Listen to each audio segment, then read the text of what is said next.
أعوذ بالله من الشيطان الرجيم بسم الله الرحمن الرحيم اقتربت الساعة وانشق القمر وإن يروا آية يعرضوا ويقولوا سحر مستمر وكذبوا واتبعوا أهواءهم وكل أمر مستقر ولقد جاءهم من الأنباء ما فيه مزدجر حكمة بالغة فما تغني النذر فتول عنهم يوم يدعو الداعي إلى شيء نكر خش عن أبصارهم يخرجون من الأجداث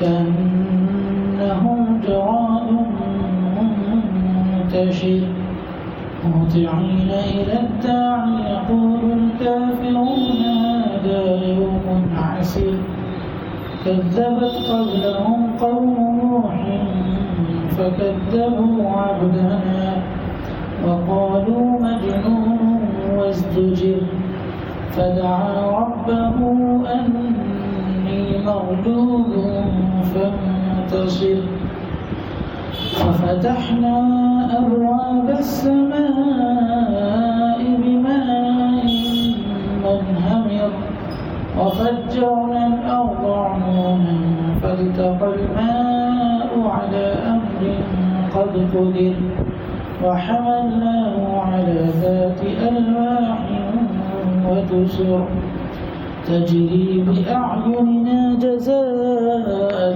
لمن كان كفر ولقد تركناها آية فهل من مدكر فكيف كان عذابي ونذر ولقد يسرنا القرآن للذكر فهل من مدكر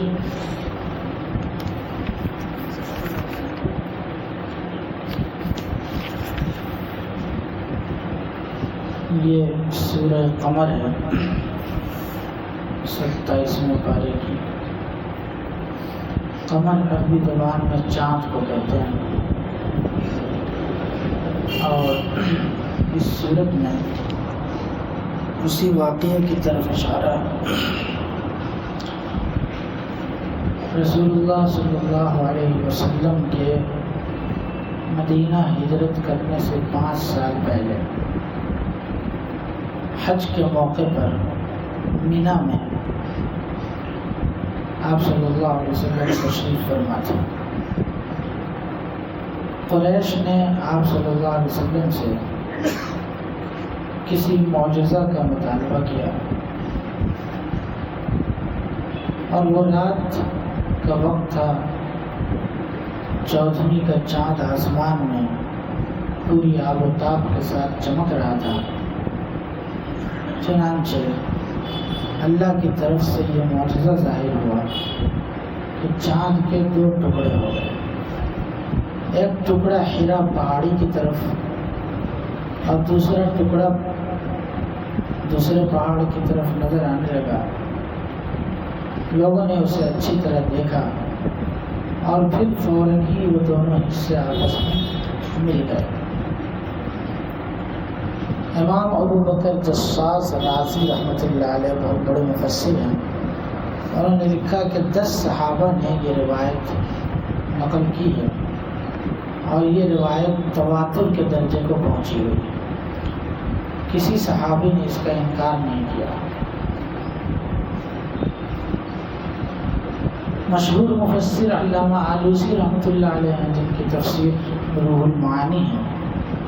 وہ بھی کہتے ہیں کہ آپ صلی اللہ علیہ وسلم کا یہ معجزہ تواتر کے ساتھ ثابت ہے. مطلب یہ ہے کہ اتنے لوگوں سے ثابت ہے کہ ان کو جھٹلایا نہیں جا سکتا. اور بخاری میں بھی یہ روایت ہے. حضرت انس رضی اللہ تعالیٰ عنہ سے روایت ہے کہ مکہ والوں نے آپ سے کوئی نشانی دکھانے کا مطالبہ کیا تو اللہ نے چاند کے 2 ٹکڑے کر کے دکھایا، اور یہ دونوں ٹکڑے دونوں پہاڑ کی جانب تھے۔ اور قرآن مجید کی اس آیت میں اللہ تعالیٰ نے فرمایا کہ قیامت قریب آ پہنچی اور چاند شق ہو گیا، پھٹ گیا، اس کے ٹکڑے ہو گئے۔ قیامت قریب آ پہنچی، اللہ کے رسول صلی اللہ علیہ وسلم نے کئی موقع پر اور خود قرآن مجید نے اس بات کا اعلان کیا، اتی امر اللہ فلا تستعجلوا، اللہ کا حکم یعنی قیامت، اللہ کا حکم آ پہنچا لہذا جلدی مت مچاؤ۔ یہاں کہہ رہے ہیں اقتربت الساعہ، قیامت قریب آ گئی۔ آپ نے کئی مرتبہ فرمایا بعثت انا والساعۃ کہاتین، یہ دونوں انگلیوں کو آپ نے ملایا اس طریقے سے کہ میں اور قیامت اس طرح بھیجے گئے، اس طرح ملا کر کے، تو اتنے قریب ہیں۔ اور ایک موقع پر تو حضور صلی اللہ علیہ وسلم نے بالکل سورج شام کے وقت خطبہ دیا اور سورج بالکل غروب ہونے کے قریب تھا، تو آپ نے فرمایا کہ قیامت آنے میں بس اتنا سا وقت باقی ہے جتنا ابھی سورج غروب ہونے میں باقی۔ تو آپ جیسے دنیا جب سے بنی ہے اس وقت سے لے کر کے اس وقت تک کا اندازہ کریں گے تو اس کے مقابلے میں اور اب جتنی باقی رہ گئی اور اس میں اتنا سا وقت باقی۔ تو بعض لوگ کہتے ہیں کہ بہت لمبا زمانہ ہو گیا لیکن ابھی تک قیامت آئی نہیں ہے، حالانکہ حضور نے فرمایا کہ قریب ہے۔ تو قریب دنیا کے قائم ہونے سے لے کر کے حضور کے زمانے کے بعد کے قائم ہونے تک کی قربت کو بتانا ہے کہ جب سے دنیا باقی بنی ہے اس وقت سے لے کے اب جتنی باقی رہ گئی اس کو بتانا مقصود ہے۔ اور بعض مفسرین نے کہا ہے کہ ہر شخص کی موت خود اس کے لیے قیامت ہے، من مات فقد قامت قیامتہ، جو مر گیا اس کی تو قیامت آ گئی نا، کہ اس کے لیے اب کچھ بچا۔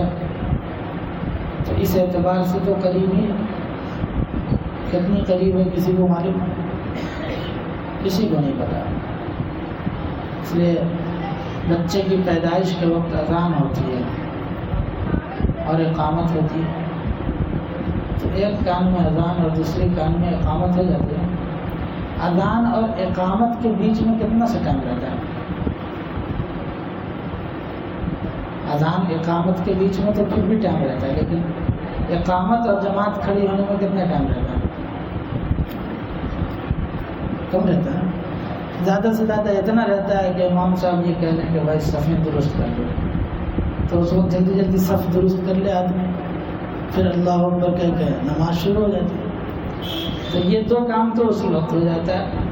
اور اب آپ کو زندگی میں بس اتنی سی مہلت ہے کہ جس طرح نماز کی صف درست کر رہے ہیں آپ، ویسے جلدی جلدی اپنی زندگی کے سارے کام نمٹا کر کے نماز کی تیاری کیجیے۔ اور وہ جنازے کی نماز ہے کہ وہاں اذان اور اقامت تو نہیں ہے نماز کے ٹائم، کیونکہ وہ تو پہلے ہو چکی پیدائش کے وقت۔ اب بس جتنا ٹائم اقامت کے بعد جماعت کھڑی ہونے میں لگتا ہے، اور اس وقت آدمی اقامت کہے جانے کے بعد آدمی کسی اور چیز میں اپنے وقت کو ضائع کرتا ہے، وہ کوشش کرتا ہے کہ بس صف درست ہو نماز پڑھ جائے۔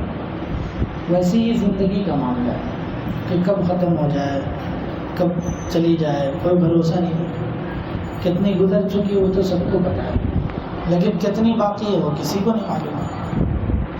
تو اس اعتبار سے تو قریب ہی ہے، اور جو مر گیا اس کا سب کچھ ختم ہو گیا، قیامت پر قیامت آ چکی اور ہم سب کو اس دور سے گزرنا ہے۔ تو اقتربت الساعہ، اور وہ قیامت بھی آ ہی جائے گی۔ بعض لوگوں کو البتہ بڑی جلدی ہے کہ اعلان کرتے رہتے ہیں 2024 میں آ جائے گی، ہے نا۔ بعض لوگ تو 2012 میں ہی بول رہے تھے، اس وقت ہم لوگ چھوٹے چھوٹے تھے تو سنتے تھے کہ 2012 میں قیامت آ جائے گی۔ ایک مولانا ہے گجرات کے، وہ دن تاریخ بتاتے ہیں کہ قیامت آئے گی۔ جس چیز کا تذکرہ حدیث میں نہیں ہے اور قرآن میں نہیں ہے اس کو متعین کرنے کا کس نے کہا ہے؟ اسی طرح بعض لوگوں کو حضرت مہدی کے آنے کی بڑی جلدی ہے کہ وہ آ جائیں گے حضرت مہدی، اور ان کے انتظار میں کچھ کر نہیں رہے۔ تو دو چیزوں کی وجہ سے یہ امت جو ہے نا بہت اپنے کام کاج کو چھوڑ کے بیٹھی ہوئی ہے۔ ایک تقدیر کا بہانہ بنا کے کہ جو مقدر میں ہے وہ تو ہوگا ہی، اب کیا کر سکتے ہیں ہم، ہے نا، اس لیے کرنا کچھ نہیں ہے۔ ایسے حالات سے امت گزر رہی ہے، اور کس طرح کی مصیبتیں اور کس طرح کی پریشانیوں کا سامنا ہے، لیکن امت مسلمہ کا کوئی ٹارگٹ نہیں ہے کہ ہمیں کس طریقے سے اگلی زندگی گزارنی ہے۔ عوام کا کیا ہوتا ہے، جو امت کے جو رہبر لوگ ہیں، جو بڑے بڑے قائد ہیں، ان کی طرف سے بھی کوئی ایسی رہنمائی نہیں ہے کہ اگلے 50 سالوں میں یا اگلے 20 سالوں میں آپ کو یہ کرنا ہے۔ کرنے کا جو کام تھا اس سے امت غافل۔ کرنے کا کام کیا تھا؟ کرنے کا کام یہ تھا مسلمانوں کے خاص طور سے اس ملک میں کہ اللہ نے ہمیں جو دین دے کر بھیجا ہے، جو شریعت دے کر بھیجا ہے، یہ ایک امانت تھی ہمارے پاس، اور اس کے ٹھیکیدار ہم نہیں تھے کہ ہم اس کو لے کے بیٹھے رہیں۔ اس کو پہنچانا ان لوگوں تک جہاں تک یہ دین نہیں پہنچا تھا، یہ ہماری ذمہ داری تھی۔ یہ صرف مسلمانوں کا دین ہے کیا؟ قرآن صرف مسلمانوں کی کتاب ہے کہ سب کی کتاب ہے؟ قرآن سب کی کتاب ہے، دین سب کا ہے، اللہ سب کے ہیں، رسول سب کے ہیں۔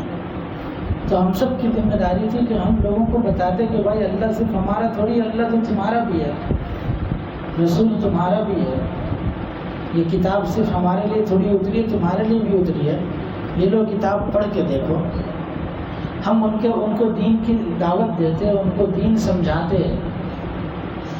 اگر یہ کام ہم کیے رہتے، کیونکہ دنیا میں اللہ کا دستور یہ ہے کہ جو لوگ لوگوں کو نفع پہنچاتے ہیں اور لوگ سمجھتے ہیں کہ یہ ہماری ضرورت ہے، تو اس کی عزت بھی ہوتی ہے، اس کا احترام بھی ہوتا ہے۔ اور جب آپ کسی کام کے نہیں ہیں، لوگ آپ کو اپنی ضرورت نہیں سمجھ رہے ہیں، تو آپ کی کیا ضرورت ہے پھر؟ قرآن میں فرمایا فَأَمَّا الزَّبَدُ فَيَذْهَبُ جُفَاءً وَأَمَّا مَا يَنفَعُ النَّاسَ فَيَمْكُثُ فِي الْأَرْضِ۔ جو جھاگ ہوتا ہے نا، اس کو جو پانی بہا کے لے جاتا ہے، اور جو لوگوں کے لیے نفع بخش ہوتا ہے، جو لوگوں کو فائدہ پہنچاتا ہے، وہ زمین میں باقی رہتا ہے۔ اب اس اعتبار سے بحیثیت مسلمان ہم یہ سوچیں کہ ہم کیا لوگوں کے کام آ رہے ہیں۔ ایوریج نکالنے مسلمانوں کی اکثریت کا اپنی ذات سے آگے بڑھ کے کچھ سوچ رہے ہیں؟ اپنا کھانا، اپنی بیوی، اپنے بچے، اپنا خاندان، اپنا گھر، اس سے آگے کچھ سوچ رہے ہیں؟ ہم اپنے لیے پیدا ہوئے تھے۔ ایک مسلمان کی پیدائش اپنی ذات کے لیے ہوئی تھی۔ اپنی بیوی بچوں کی فکر، اپنی اولاد کی شادی بیاہ کی فکر تو سبھی کرتے ہیں۔ جانور بھی بچے پیدا کرتے ہیں اور اس کو پال کر کے زندگی گزار کے مر جاتے ہیں، اور مسلمان بھی وہی کر رہا ہے۔ تو مسلمان کو اللہ نے اس لیے تو نہیں بھیجا تھا نا، درد دل کے واسطے پیدا کیا انسان کو، ورنہ طاعت کے لیے کچھ کم نہ تھے کر لو میاں، فرشتے اطاعت کرنے کے لیے کافی تھے۔ انسانوں کو کیوں پیدا کیا؟ مسلمانوں کو کیوں پیدا کیا؟ کیوں بھیجا؟ تاکہ ان تک جو اس پیغام سے واقف نہیں ہیں ان کو یہ پیغام پہنچایا جائے، ان کو دین کی دعوت دی جائے۔ اگر دعوت دی جاتی تو 3 باتوں میں سے ایک بات ہوتی، 3 باتوں میں سے یا تو اس دعوت کے نتیجے میں وہ مسلمان ہو جاتے ہیں، مسلمانوں کی تعداد بڑھتی، پھر یہ رونا نہیں رونا پڑتا کہ مسلمان اقلیت میں، کہ ہماری دعوت کے نتیجے میں یا تو وہ مسلمان ہوتے ہیں۔ اگر وہ نہیں ہوتے ہیں مسلمان تو دوسرا فائدہ یہ ہوتا کہ کم سے کم اتنا ہوتا کہ دعوت کے نتیجے میں جب انسان دعوت دیتا ہے نا تو قربت بڑھاتا ہے، تعلقات بڑھاتا ہے، ملنا جلنا کرتا ہے، اور سوچتا ہے کہ چلو کم سے کم ہم ان کے سامنے دعوت دیتے ہیں تو اچھے سے رہیں، ان کے سامنے اچھے اخلاق سے پیش آئیں۔ تو آپ کے ان اخلاق کو دیکھ کر کے اتنا ہوتا کہ مسلمانوں سے ان کی دشمنی کم ہو جاتی۔ بھائی کچھ تو کام آ رہے ہیں نا، آپ ان کو کھلا رہے ہیں، پلا رہے ہیں، دعوت دے رہے ہیں، اپنی شادی بیاہ کے موقع پر ان کو بلا رہے ہیں، اپنے عید میں بلا رہے ہیں، تہوار میں بلا رہے ہیں، تو اچھے اخلاق کا مظاہرہ ان کے ساتھ کرتے تو کیا ہوتا؟ وہ دشمنی تو کم ہوتی نا. فَإِذَا الَّذِي بَيْنَكَ وَبَيْنَهُ عَدَاوَةٌ كَأَنَّهُ وَلِيٌّ حَمِيمٌ. کہ قرآن نے کہا کہ پیغام پہنچانے کے نتیجے میں دشمنی اگر ہوگی تب بھی دوستی میں تبدیل ہو جائے گی اچھے اخلاق کی وجہ سے. اور اگر یہ بھی نہیں ہوتا کہ وہ نہ تو اسلام قبول کیے اور نہ انہوں نے دشمنی ختم کی اور اپنی ضد پہ اڑے رہے. اور ایسے بہت کم لوگ ہوتے ہیں، ان کی تعداد کم ہی ہوتی ہے جو ہر طرح سے دشمنی ہی کرنا چاہتے ہیں. تو پھر تیسرا حکم اللہ کی طرف سے ہے کہ اگر یہ دو کام آپ مسلمان کر لیے ہوتے نا دعوت کے کام کے نتیجے میں، کہ یا تو وہ اسلام قبول کر لیتے یا دشمنی ختم ہو جاتی، اور اگر نہیں ہوتی تو پھر اللہ ان سے نمٹ لیتا. یہ دو کام کرنے کے بعد کیا ہم نے کچھ بھی نہیں، نہ دعوت دی نہ ان کے ساتھ اچھے اخلاق کا مظاہرہ کیا، تو اور امید کیے بیٹھے کہ اللہ نمٹ لے. تو کیوں نمٹے گا اللہ کو؟ کیا مطلب؟ ہم کسی کام کے ہیں، اللہ کے کسی کام کوئی کام کر رہے ہیں، اللہ کا کیا کام کر رہے ہیں؟ اوپر سے امت کو دھوکہ دیتے رہے یہ کر کے ارے پہلے مسلمان سدھر جائیں گے تو غیر خود بخود آ جائیں گے. یہ بہت بڑا دھوکہ تھا، چھوٹا موٹا دھوکہ نہیں تھا، یہ بہت بڑا دھوکہ تھا. اور یہ دھوکے والی بات بڑے بڑے لوگوں کی طرف سے کہی گئی کہ پہلے مسلمان ٹھیک ہو جائیں. 1400 سال میں اب تک مسلمان ٹھیک نہیں ہوئے، پھر کون سے دن ٹھیک ہوں گے؟ اور کب سدھریں گے مسلمان کے لوگ خود بخود آئیں گے؟ یہ کوئی بات ہے کہ مسلمان ٹھیک ہو جائیں تب ہم ان کو دعوت دیں گے؟ تو آپ سارے مسلمان کو ٹھیک کرنے کی ذمہ داری لے کے آئیں کیا؟ قرآن کہہ رہا ہے اِنَّكَ لَا تَهْدِي مَنْ أَحْبَبْتَ. حضور کو کہہ رہا ہے کہ آپ جسے چاہتے ہدایت نہیں دے سکتے ہیں. تو مسلمان کو ٹھیک کرنے کی ذمہ داری ہمیں کس نے دی ہے؟ ہمارا کام تو دعوت پہنچانا ہے، بس ٹھیک کرنا تھوڑی ہماری ذمہ داری ہے یا ہمارا کام ہے. یہ بالکل ہماری ذمہ داری نہیں ہے. ہم دعوت پہنچائیں، اپنوں کو بھی پہنچائیں، دوسروں کو بھی پہنچائیں. جو آتا ہے ٹھیک ہے، نہیں آتا ہے تو کوئی بات نہیں ہے، اللہ تعالیٰ دیکھے گا. لیکن یہ بہت بڑا دھوکہ تھا اور اب بھی امت اس دھوکے میں مبتلا ہے اور نکل نہیں رہی ہے. اور اگر نہیں نکلے گی تو بہت بھیانک دور سے گزرے گی. یہ بات یاد رکھیں، کیونکہ ہم جب لوگوں کے نفع کے کام نہیں آئیں گے تو اللہ کو بھی ہماری کوئی ضرورت نہیں. اور لوگ بھی سمجھیں گے کہ ہمارے کسی کام کا ہی نہیں تو کیا ضرورت ہے ان کو رکھنے کی، ہٹا دو، ختم کر دو ان کو. یہ ہوگا. تو یہ کام کرنے کا تھا ہمیں، لیکن اس کے باوجود ہم نے کیا کیا؟ بڑے بڑے جلسے کیے، اپنا اسٹیج فراہم کیا اور ان کو 2-4 لوگوں کو بلا کر کے تقریر کروا دی. وہ بھی آئے، ان کو فیم مل گیا، شہرت مل گئی کہ مسلمانوں کے اسٹیج سے تھوڑا سا اللہ کا نام لے لیا یا بسم اللہ پڑھ دیا تو ہم سمجھنے لگے کہ یہ اپنے وقت کے کتب ابدال ہو گئے اور خوش ہو گئے. اور وہی لوگ باہر جا کر کے مسلمانوں سے دشمنی اور اسلام کے خلاف بھونکتے.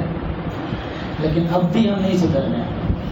اب بھی دیکھیں بڑے بڑے پروگرام، قومی یکجہتی کا پروگرام جو کرنے کا کام ہے وہ تو ہم کر نہیں رہے ہیں، جو نہیں کرنے کا کام ہے اس پر ہم خوب جو ہے محنت کر رہے ہیں. اب بھی وقت ہے ہمارے پاس. کیا وقت ہے؟ اللہ کے رسول صلی اللہ علیہ وسلم کی کوشش یہی تو تھی، کسی طرح معجزہ دیکھ کے مان لے چلو معجزہ دکھا دو ان کو. اللہ سے دعا مانگ رہے ہیں، کوشش کر رہے ہیں، کبھی مینا کی پہاڑی میں جا رہے ہیں، کبھی کہیں جا رہے ہیں، اور کوشش یہ ہے کہ کسی طرح یہ مان لے، کلمہ پڑھ لیں، اس دین کو قبول کر لیں. مخالفت ہوئی لیکن مدد بھی تو ہوئی نا. ایسا تو نہیں ہے چین سے بیٹھے نہیں کبھی، نہ حضور بیٹھے نہ صحابہ بیٹھے. ہم مطمئن بیٹھے ہوئے ہیں اور سوچتے ہیں کہ آٹومیٹکلی سب ہو جائے. کیسے ہوگا؟ تو قیامت قریب ہے، وانشق القمر، اور چاند شق ہو گیا. وَإِن يَرَوْا آيَةً يُعْرِضُوا وَيَقُولُوا سِحْرٌ مُسْتَمِرٌ. اور یہ لوگ اگر کوئی معجزہ دیکھتے ہیں تو منہ موڑ لیتے ہیں اور کہتے ہیں یہ تو جادو ہے جو ہمیشہ سے چلا آ رہا ہے. تو یہاں بھی ہم لوگوں نے جادو کہہ کر کے بات کاٹ دی، اور اشارہ اس طرف ہے کہ جو اللہ چاند کے 2 ٹکڑے کر سکتا ہے، قیامت آئے گی تو آسمان و زمین کو بھی توڑ سکتا ہے، پہاڑ بھی ٹکڑے ٹکڑے ہو سکتے ہیں، لیزا لیزا ہو سکتے ہیں. تو اس میں تعجب کی کیا بات ہے؟ وَكَذَّبُوا، اور انہوں نے جھٹلایا، وَاتَّبَعُوا أَهْوَاءَهُمْ، اپنی خواہشات کی پیروی کی. یہ خواہشات ہی ہیں جس کی بنیاد پر انسان یا تو کفر کرتا ہے، یا شرک کرتا ہے، یا گناہ کرتا ہے، اپنی خواہشات کی وجہ سے. وَكُلُّ أَمْرٍ مُسْتَقِرٌ، اور ہر کام کا ایک وقت ہوتا ہے، وقت مقرر تک کے لیے ٹھہرا ہوا ہے. مطلب یہ ہے کہ یہ جھٹلا کر یہ سمجھتے ہیں کہ کوئی پکڑ نہیں ہوگی، پکڑ ہوگی، لیکن ہر چیز کا ایک وقت اللہ کہتا ہے. وقت سے پہلے کچھ نہیں ہوتا، ہر چیز کا ایک وقت ہوتا ہے. ورنہ یہ لوگ کہتے تھے امطر علینا حجارۃ من السماء ائتنا بعذاب الیم، کہ آسمان سے پتھر برسا دیجیے یا کوئی دردناک عذاب لے آئیے. تو ایسا نہیں ہوا کہ اللہ غصے میں آ کر کے بولے اچھا تم عذاب کا مطالبہ کر رہے ہو تو ابھی ہم برسا دیتے ہیں. تو اللہ ہماری طرح جذباتی نہیں ہے. اللہ تعالیٰ کے ہر چیز کا ایک وقت طے ہے اور اس وقت کے مطابق وہ کام کرتا ہے. وَلَقَدْ جَاءَهُم مِّنَ الْأَنبَاءِ مَا فِيهِ مُزْدَجَرٌ، اور ان لوگوں کو، گزشتہ لوگوں کے ایسے حالات پہنچ چکے ہیں جن میں عبرت کا بڑا سامان ہے. حکمت بالغہ، اور انتہائی عقل و حکمت کی بات ہے. فَمَا تُغْنِ النُّذُرُ، پھر بھی یہ متنبہ کرنے والی چیزیں ان کے لیے مفید نہ ہو سکیں. یعنی پچھلے واقعات پر غور کرتے ہیں بڑے بڑے لوگوں پر اور ان کے واقعات پر، تو ان کو سمجھ میں آ جاتا ہے. فَتَوَلَّ عَنْهُمْ، تو آپ بھی ان کی پرواہ نہ کیجیے. یوم یدعو الداعی الی شیء نکر، جس دن پکارنے والا یعنی فرشتہ ان کو ایک ایسی چیز کی طرف بلائے گا جو ان کو خود ناگوار ہوگی، یعنی قیامت کے دن. خش عن ابصارهم، ان کی نظریں جھکی ہوئی ہوں گی. یخرجون من الاجداث کأنهم جراد منتشر، وہ اس طرح قبروں سے نکلیں گے جیسے بکھری ہوئی ٹڈیاں ہوں. مہطعین الی الداع، بلانے والے کی طرف دوڑتے ہوئے جا رہے ہوں گے. یقول الکافرون ھذا یوم عسیر، اور کافر لوگ کہیں گے کہ یہ تو بڑا کٹھن دن ہے. کذبت قبلہم قوم نوح، ان سے پہلے نوح علیہ السلام کی قوم بھی جھٹلا چکی ہے. فکذبوا عبدنا وقالوا مجنون وازدجر، چنانچہ اس نے ہمارے بندے نوح کو جھوٹا قرار دیا اور کہا کہ یہ دیوانہ ہے، اور ان کو دھمکی بھی دی گئی. حضرت نوح علیہ السلام کو دھمکی بھی دی جاتی تھی کہ تم اپنی دعوت سے باز آ جاؤ ورنہ اچھا نہیں ہوگا. اور بعد مرتبہ تو گلا گھونٹ دیتے تھے، بے ہوش ہو جاتے تھے، لیکن اٹھ کر کے پھر اپنے قوم کے لیے مغفرت کی دعا کرتے تھے کہ اللہ یہ لوگ ہمیں جانتے نہیں ہیں. 950 سال کی مدت اسی حال میں گزری. کبھی پتھر مارتے، کبھی کچھ کرتے، طرح طرح سے ستاتے تھے، لیکن وہ دعا کرتے اور اپنے کام کو جاری رکھتے، چھوڑا نہیں انہوں نے. تو یہ سیکھنے کی چیز ہے ان حضرات کی زندگی سے. ہم کب تک قرآن کو صرف پڑھتے رہیں گے اور اس پر عملی زندگی میں نہیں گزریں گے. اتنا تو کر سکتے ہیں نا ہم کہ اپنے حلقے تک جتنے دور تک ہماری رسائی ہے، جتنی دور تک پہنچ ہے، تو ہم چلتے پھرتے ان کو کوئی بات بتاتے ہیں. ڈرنے کی کیا ضرورت ہے؟ ڈرنے کی ضرورت نہیں ہے. یہ بات ذہن سے نکال دیجئے کہ ہم اگر دعوت دیں گے تو ہم دھر لیے جائیں گے یا پکڑ لیے جائیں گے. قرآن میں اللہ تعالیٰ نے فرمایا یا ایھا الرسول بلغ ما انزل الیک من ربک، کہ رسول آپ پر جو چیز نازل ہوتی ہے اس کو پہنچائیے. فإن لم تفعل فما بلغت رسالتہ، اگر آپ نے نہیں کیا تو آپ نے رسول ہونے کا حق ادا نہیں کیا. وہی سوال ہوتا ہے کہ پھر کیا ہوگا؟ تو اللہ نے فرمایا واللہ یعصمک من الناس، اللہ آپ کی حفاظت کرے گا لوگوں سے. جو ڈر رہے ہیں نا کہ کچھ ہوگا، تو ایسا نہیں ہوگا، اللہ حفاظت کریں۔ چنانچہ اس آیت کے نازل ہونے سے پہلے حضور باضابطہ باڈی گارڈ رکھتے تھے حفاظت کے لیے، کچھ صحابہ طے تھے جو حضور کی حفاظت کرتے تھے۔ یہ آیت اتری تو آپ نے سب کی چھٹی کر دی اور فرمایا کہ اب ہمیں ضرورت نہیں ہے، اللہ نے ہماری حفاظت کی ذمہ داری لی۔ دعوت کے نتیجے میں اللہ حفاظت بھی کرتا ہے، مگر شرط یہ کہ دعوت ہو، یہ بھی شرط ہے نا۔ فدعا ربہ، 950 سال کی محنت کے بعد انہوں نے جب نہیں مانے تو اپنے رب سے دعا کی، انی مغلوب فانتصر۔ دعا کیا کی کہ میں ان کے مقابلے میں کمزور ہوں، آپ ہی ان سے بدلہ لے لیجیے۔ ففتحنا ابواب السماء، چنانچہ ہم نے موسلا دھار بارش سے آسمان کے دہانے کھول دیے۔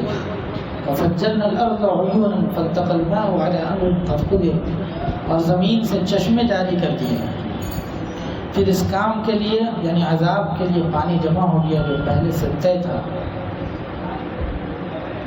وحملناه على ذات الواح ودسر، اور ہم نے نوح کو تختوں اور میخوں سے تیار کی گئی کشتی پر سوار کر دیا۔ تجری باعیننا، جو ہماری آنکھوں کے سامنے تیر رہی تھی، یعنی اللہ حفاظت کر رہے تھے۔ جزاء لمن کان کفر، نوح کے ساتھ جو ناقدری کی گئی یہ اس کا بدلہ تھا۔ جو سزا ملی نا تو کب ملی، کتنے ہمت کے بعد ملی، کتنے مشقت کے بعد نوح علیہ السلام کو اور ایمان والوں کو بچا لیا گیا اور باقی لوگوں کو ہلاک و برباد کر دیا۔ لیکن اس سے پہلے انہوں نے دعوت کی ہے، دعوت دی ہے لوگوں کو، تب جا کے وہ ہلاک ہوا ہے۔ اب پوری تاریخ میں کوئی ایسی مثال نہیں دکھا سکتے کہ لوگوں نے دعوت نہیں دی ہو لوگوں کو اور غیروں کو، اور دعوت دیے بغیر اللہ نے مسلمانوں کی مدد کی ہو، یہ ایک بھی تاریخ نہیں۔ الٹا تو ہوتا ہے، دعوت نہیں دیں گے تو آپ کو اس مقصد کے لیے بھیجا گیا ہے تو ضرورت کیا جب آپ اپنا کام نہیں کر رہے۔ میں امام ہوں یہاں، نماز نہیں پڑھاؤں گا تو کتنے دن برداشت کریں گے وہاں؟ سیدھی سی بات ہے نا۔ کوئی بھی آپ کسی کو ملازم رکھیں گے، وہ آپ جس کام کے لیے رکھے گئے ہیں وہ کام ہی نہیں کر رہے ہیں تو کتنے دن چل جائے گا، نکال دیں گے نا۔ تو اللہ نے ہمیں جس مقصد کے لیے بھیجا ہے وہ کام ہم کریں گے نہیں تو کتنے دن برداشت کیا جائے گا۔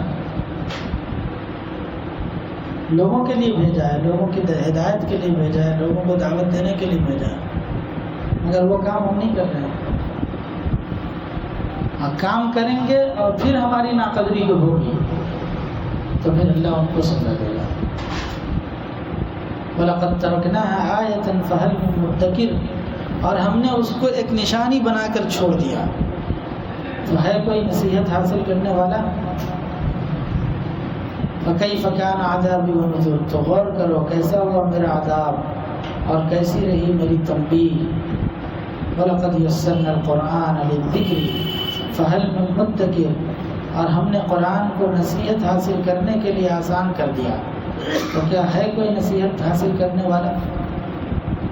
اللہ پوچھ رہے ہیں، یعنی تشکیل کر رہے ہیں، سمجھیے ہم نے قرآن کو نصیحت حاصل کرنے کے لیے آسان کر دیا، تو ہے کوئی نصیحت حاصل کرنے والا جو قرآن سے نصیحت حاصل کرے؟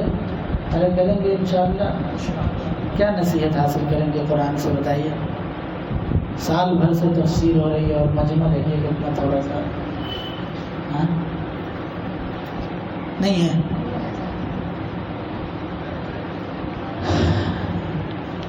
ہر آدمی کم سے کم جو ہے یہ ٹھان لے کے 10 نئے آدمی کو تفسیر میں لائیں گے انشاءاللہ، جو نہیں بیٹھتے ہیں۔ کوئی مشکل کام ہے یہ، اللہ کا پیغام ہے، اس کو سمجھنا ہے، ہم سب کی ضرورت ہے۔ اگر اس کو ضرورت سمجھیں گے اور اس کی اہمیت کو سمجھیں گے تب سمجھ میں آئے گی بات، نہیں سمجھیں گے اہمیت کو تو پھر نہیں ہوگی۔ اس لیے اہمیت سمجھیں اس کی اور اس کی دعوت چلائیں لوگوں میں۔ اصل دعوت تو قرآن کی دعوت ہے، اور نصیحت حاصل کرنے کے لیے قرآن بہت آسان ہے، ہر کوئی کسی کو سمجھ میں آتا ہے، بڑے سے بڑے عالم کو بھی سمجھ میں آتا ہے اور وہ علم کی گہری گہری باتیں سمجھتے ہیں، اور ہر فیلڈ کے لوگوں کو قرآن سے ان کے مطلب کی چیز مل جاتی ہے۔ لیکن نصیحت حاصل کرنے کے لیے چاہے بالکل کم پڑھا لکھا ہو، بالکل اس کی علم کی سطح زیرو ہو، لیکن قرآن سے سمجھایا جائے تو بات سمجھ میں آتی ہے کہ نہیں آتی ہے؟ آتی ہے۔ اور ایک مطلب یہ ہے کہ یاد کرنے کے لیے آسان کر دیا، تو یاد کرنا اتنی موٹی کتاب کو یاد کر لینا آسان ہے۔ دوسری کوئی بھی دنیا کی کتاب ہے وہ 100 صفحے کی ہو، وہ یاد نہیں ہوتی ہے، اور اگر ہوتی بھی ہے تو بس چند دن کے لیے ہوتی ہے، وہ بھول جاتے ہیں۔ لیکن قرآن ننھے بچے 3 سال 4 سال کے بچے یوز کر لیتے ہیں، 4 سال 5 سال کے بچے سے لے کے 80 سال کے بوڑھے تک قرآن یاد کر سکتے ہیں، کرتے ہیں۔ تو ایک تو یہ کہ یاد کرنے کو اللہ نے کیا کر دیا آسان، اور دوسرا سمجھنے کو آسان۔ لیکن یہ نہیں ہے کہ اس کی گہرائی میں پہنچنا بھی اللہ نے آسان کر دیا کہ ہر کوئی جو ہے منہ اٹھا کے قرآن کھول کے تفسیر بیان کرنے لگے، پینٹ شرٹ پہنے ہوئے ہیں، عربی نام کی کوئی چیز نہیں آتی، اور وہ جو ہے دعویٰ کرتے ہیں کہ قرآن ہم سے سمجھو۔ ایسے لوگوں سے بھی بچنے کی ضرورت ہے۔ اللہ ہم سب کو ہدایت دے۔